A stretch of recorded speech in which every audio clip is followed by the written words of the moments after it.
bu gece Qədir gecəsidir. Bu ne deməkdir ki, belə bir gecədə siz yer üzərinə gəlib bizim taleyimizi müəyyənləşdirirsiniz? Təkcə sizin taleyinizi yox, bütün hər şeyin taleyini. Fiyhə yufrəqu kullu əmrin həkim. Qədir gecəsi elə bir gecədir ki, il boyu baş verəcək bütün hər şey təqdir olunur və onların baş verməsi qətiləşir. Baş verməsi qətiləşir. Yəni həmin gecə təqdir olunan şeylər heç cür dəyişə bilməz?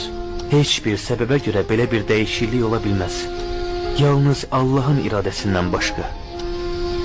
Yəni bu gecə mənim taleyim mənləşəcək? Gəl gidək bayırda göyə baxaq. Göydə necə bir izdihamın olduğunu öz gözlərinlə gör.